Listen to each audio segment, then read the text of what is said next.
you'll learn how to write perfect code. So just install standard, and that's it. Thank you.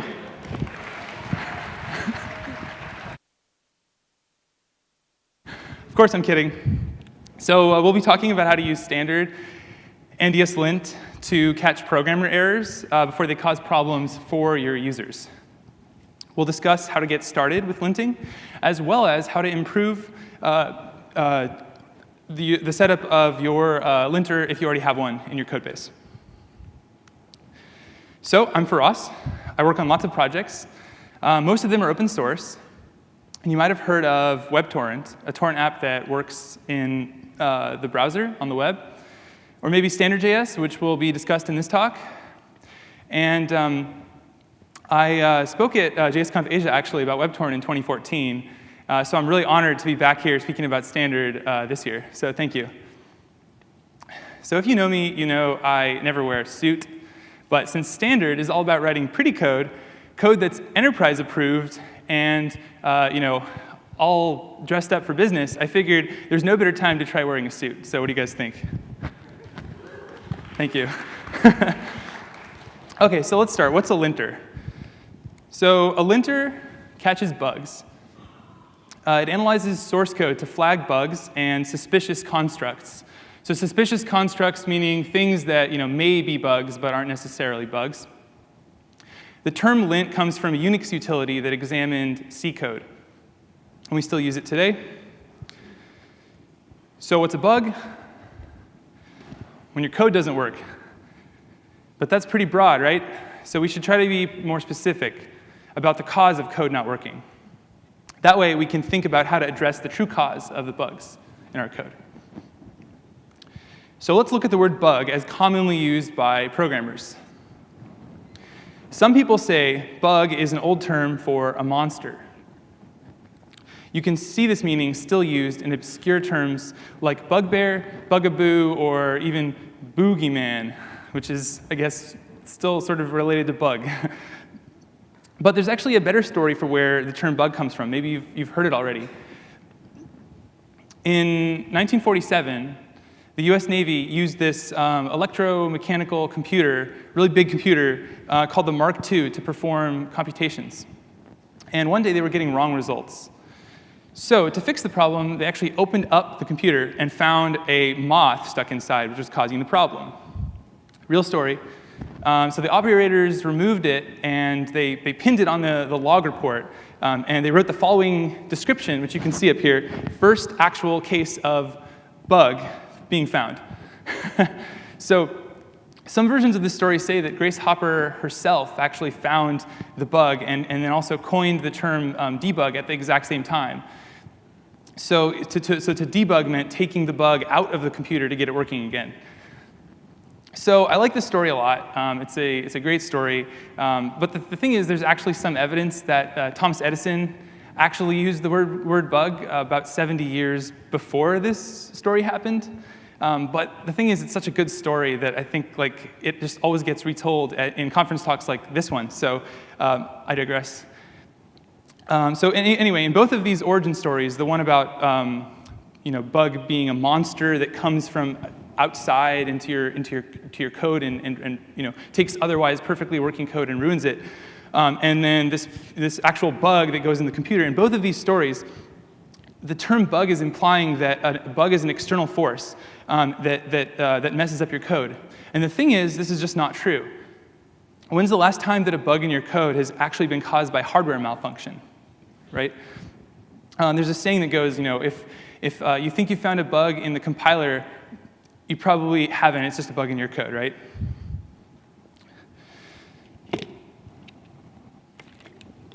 So the famed computer scientist Edgar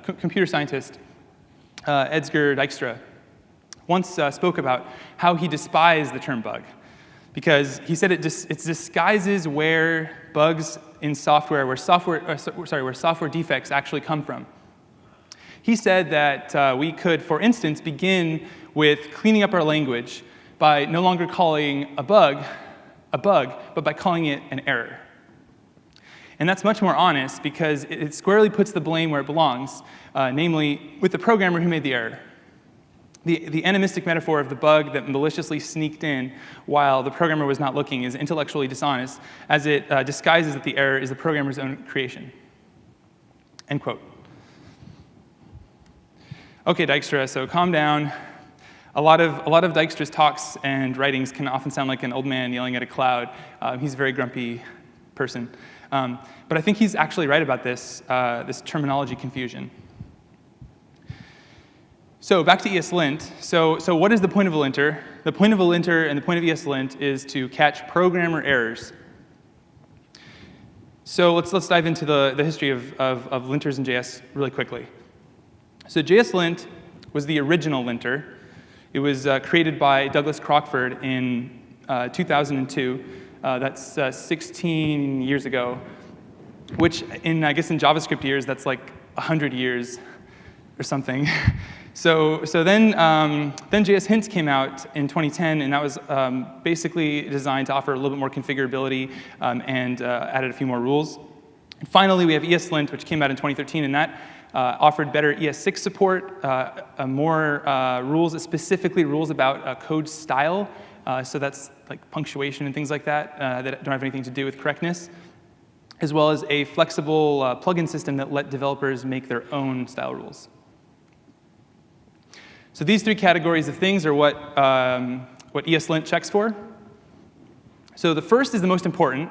The first is programmer errors. So programmer errors are a correctness issue. They happen when they basically cause the program to do the wrong thing. We never want these in our program. They're never OK, basically. Now, best practices, these are about avoiding confusing code. They're about avoiding patterns that that often lead to errors. So it's possible for code to be correct, but still be very confusing. And so when you check for best practices, what you're doing is it's about minimizing the risk and also helping with clarity so that programmers that come along later can quickly understand what's going on. And lastly, we have style issues. So these are about spacing, punctuation, how the code looks. And you want a team to agree on like tabs versus spaces, for instance, so the code looks consistent. And so I guess the ultimate goal here is to make an entire code base look like it was written by a single person. So if you can get your entire code base to look like it was written by a single person, that's easiest and best for readability, and you won't get distracted by things that look out of place, for example. This is why we have copy editors at newspapers. At least we used to before we went to online news. OK, so let's talk about the first and most important use of a linter, catching programmer errors. So you can obviously just like run your program and try to test all the cases at runtime, and that's what QA, the point of QA is. That's the point of integration tests, and even unit tests. But a linter can help us catch these errors statically, which means we're shortening the feedback loop. We don't need to run our test suite or actually use our app and make sure we've exercised all the possible code paths in order to catch an error. So we can catch it immediately, ideally directly in our editor. So let's look at a few examples of the types of errors that can be detected. OK, so quick quiz. Do you see the bug in this code?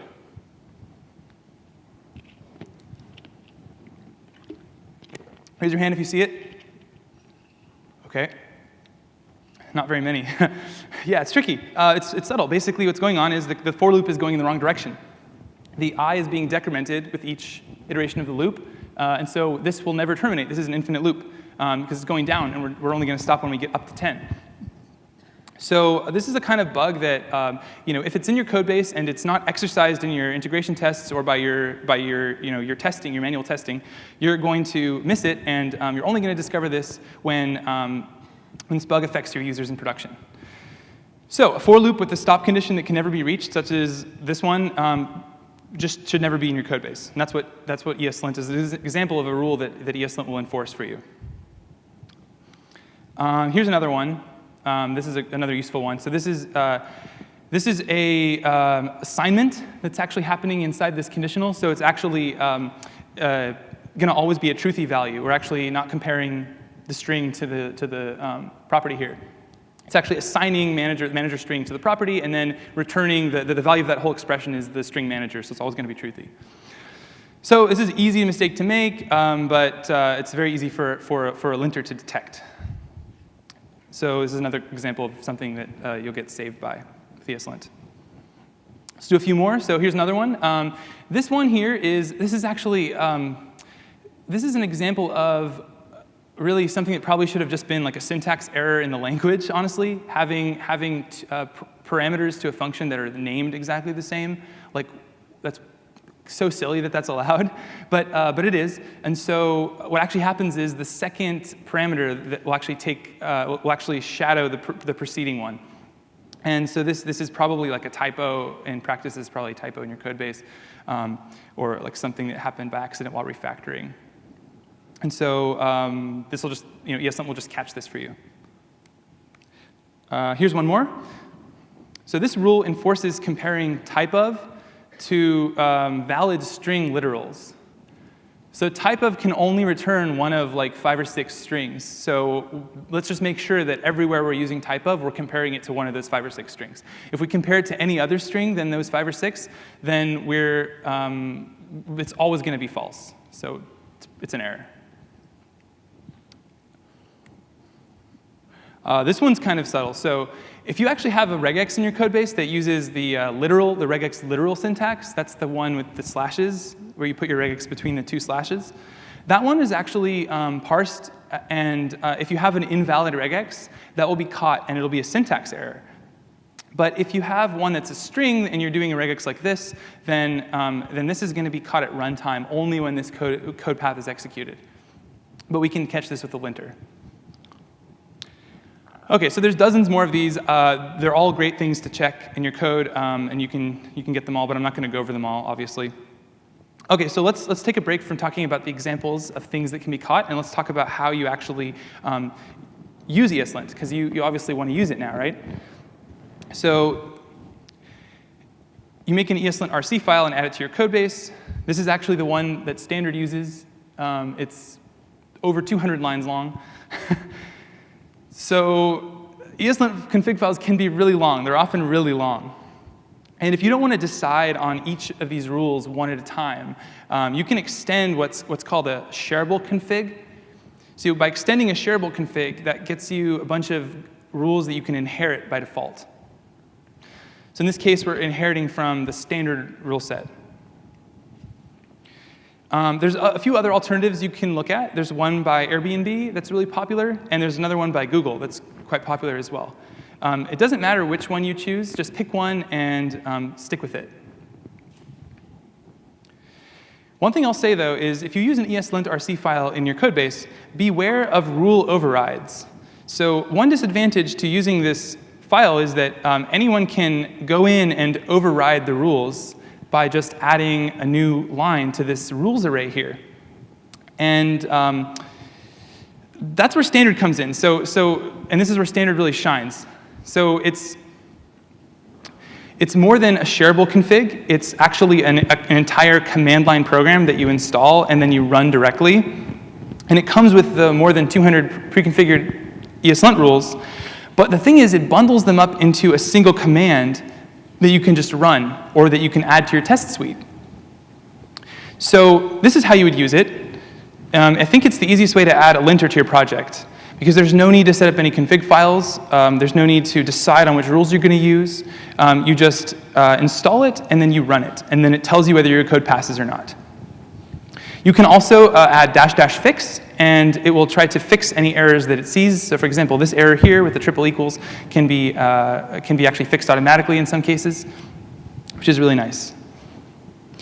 So Standard has a vibrant community. It's downloaded 1 million times per month.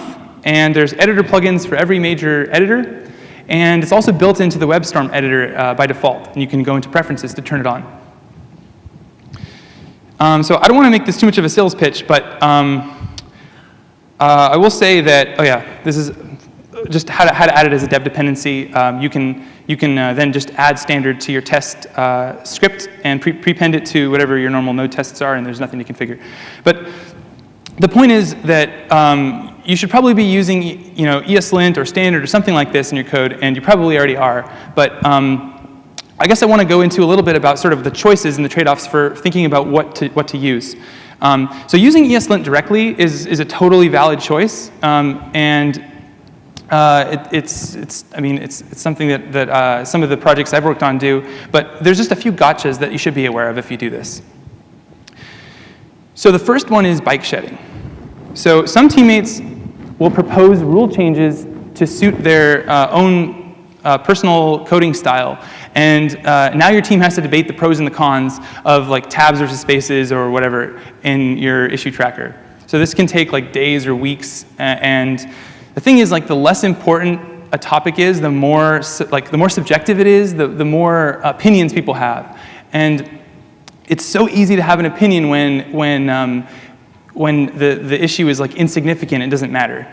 This is why, the example of bike shedding is the color. Everyone has an opinion about what color we should paint the bike shed, but no one has an opinion about, like, let's say the shape of the bike shed, or like how to architect it so that it doesn't fall over. That stuff's harder, and so only the experts can actually participate in that part of the discussion. But the more trivial the issues, the more like everyone just wants to like debate it and talk about the pros and the cons. So these kinds of things can suck up a lot of time for little to no benefit. So really, when it comes to these decisions, Standard just picks something, and then if it tries to be reasonable and it just picks something, and then you can move on. So when debates happen, they happen on the Standard issue tracker, and me and all the other contributors, we do the bike shedding so that your team doesn't have to. Anyway, if you want to use ESLint directly, that's fine. Just beware that some teammates on your team may try to change it. They may try to debate the rules. They may. I actually was just talking to Tim earlier, and he was telling me that someone on his, I don't know if it was his team. I don't want to call out anybody, but someone that he knows frequently will, in their pull requests, actually add like an ESLint change to the rules to get their pull request to pass. And they'll sneak it inside of a huge pull request with a bunch of other unrelated changes. And that's their way of avoiding actually convincing their teammates to make the change. They just kind of sneak it in like that. So maybe you know someone who does that. So really, you want to lock down the file and make it like much harder or impossible to change it. One other thing, beware of duplication. So checking the ESLint RC file into every repository that your team manages can lead to maintenance headaches to keep them all in sync. So you want to think about how to solve this. You can put the ESLint file into its own package. That's one solution. There's another one I'll talk about at the end of this talk, too, that you can use. OK, so we said there's 3 reasons why you'd use a linter. Let's talk just quickly about a few of the best practices types of rules that ESLint has, because we've already talked about the first one, programmer errors. So remember, best practices were about avoiding confusing code, patterns that like often lead to errors, but they're not necessarily, like the code can be technically correct, but still be terrible. So here's another quiz for you guys. What do these expressions up here, these 3 expressions, evaluate to? Think about it very carefully. Yeah, so these all are probably should just be never written in any code base. The answer is, who thinks they have an answer, actually? I'm curious. Raise your hand if you think you have an answer. I can't see anyone with their hand up. Wow. OK, so they're all true. Makes sense, right? So WAT, there's a whole talk filled with examples of stuff like this in JavaScript. The lesson of that talk was, to me, was don't try to memorize the rules. They don't make sense. They're pointless to remember. Use a linter and use rules that try to make it harder to own yourself like this. Just here's an example. Use require triple equals, and you'll never run into this issue. Oh, and that's because triple equals enforces that the types that you're comparing are the same in addition to their values being the same. But I want to say one thing. So Standard tries to help you write good code, but it doesn't want to get in the way of being like it doesn't want to be too pedantic, and and be annoying to use. So the focus is on preventing like actual errors. So if you want to use like the double equals null shorthand to test whether a variable is null or undefined, that's fine. Standard doesn't treat it as an error because it's a common JavaScript idiom. All right, this is actually C code, but you should still be able to figure it out. Do you see the programmer error in this?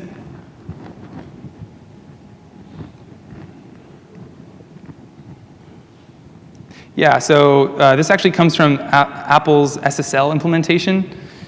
And this was in the news, I think, like a few years ago. And this is the reason why you should never omit curly braces if you have multiple, you have if statements that go onto multiple lines. So if you see, like right there, there's two go-to fails. So this was called the go-to fail bug, which is great because it was quite a fail. It led to basically SSL not even working correctly, and you could get man in the middle by like anyone who was running the Wi-Fi network you were on. Really bad bug. So this is the part that was the problem. So what's actually happening is this code's being interpreted like this. So even though the two are indented, like only the first expression after an if statement is going to be part of the if body, and so you have to use curly braces if you want to make more than one expression be part of the body.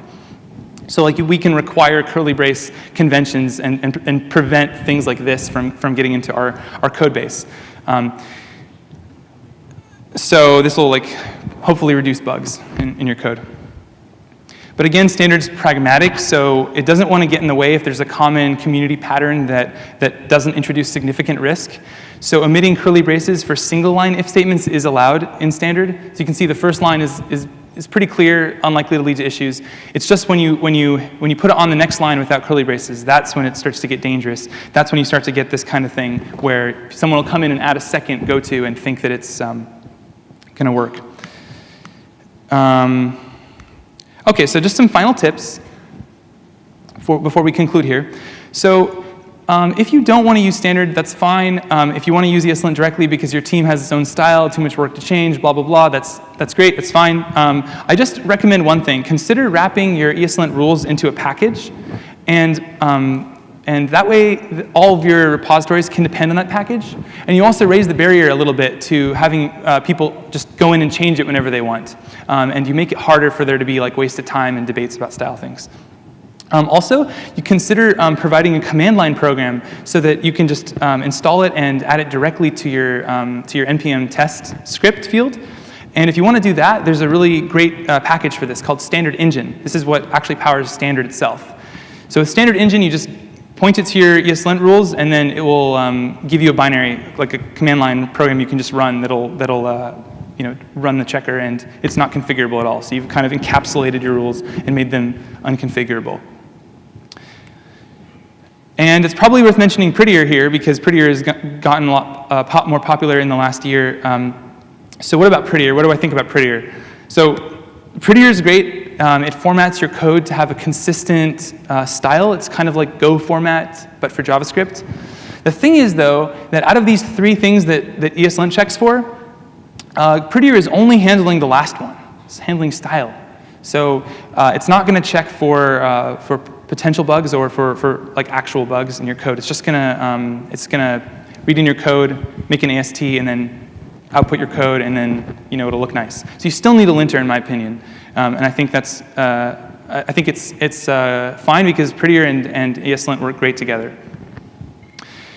Cool. So one last thing before I go. I've been working full-time on open source for the past 3 years, but it's not sustainable. So last month, I launched a fundraising campaign on Patreon. So the goal is to get enough donations that I can continue to work on standard and the other 100 plus NPM packages that I maintain. So at least for like a few days a week. So if you like what I do, consider becoming a supporter. Cool. Thank you.